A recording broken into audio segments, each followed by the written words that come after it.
जयशंकर प्रसाद का जन्म काशी के प्रसिद्ध वैश्य परिवार में सन 1889 ईस्वी में हुआ था। इनका परिवार सुनघनी साहू के नाम से प्रसिद्ध था। प्रसाद जी के पिता देवी प्रसाद स्वयं साहित्य प्रेमी थे। इस प्रकार प्रसाद जी को जन्म से ही साहित्यिक वातावरण प्राप्त हुआ। प्रसाद जी ने 9 वर्ष की आयु में ही एक कविता की रचना की, जिसे पढ़कर इनके पिता ने इन्हें महान कवि बनने का आशीर्वाद दिया। प्रसाद जी ने बाल्यावस्था में ही अपने माता पिता के साथ देश के विभिन्न तीर्थ स्थानों की यात्रा की। कुछ समय बाद ही इनके माता पिता की मृत्यु हो गई।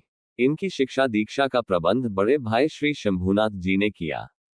सर्वप्रथम इनका नाम क्वींस कॉलेज में लिखाया गया, किंतु वहां इनका मन नहीं लगा और घर पर ही योग्य शिक्षकों से अंग्रेजी और संस्कृत का अध्ययन करने लगे। जब आप 17 वर्ष के थे तभी बड़े भाई शंभूनाथ जी की मृत्यु हो गई। इन्होंने 3 शादियां की, किंतु तीनों ही पत्नियों की असमय मृत्यु हो गई। इसी बीच इनके छोटे भाई की मृत्यु हो गई। इन सभी असामयिक मौतों से यह अंदर ही अंदर टूट गए। संघर्ष और चिंताओं ने स्वास्थ्य को बहुत हानि पहुंचाई।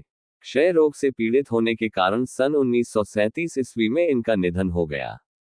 प्रसाद जी बहुमुखी प्रतिभा के धनी थे।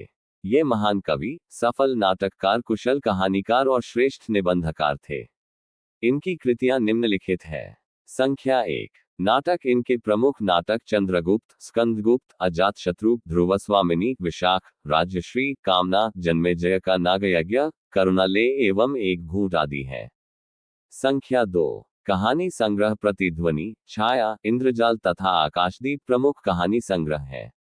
संख्या 3। काव्य कामायनी, महाकाव्य, झरना, लहर, आंसू आदि प्रसिद्ध काव्य ग्रंथ है।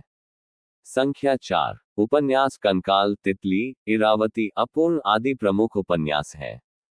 संख्या 5। निबंध संग्रह, काव्य कला और अन्य निबंध हैं।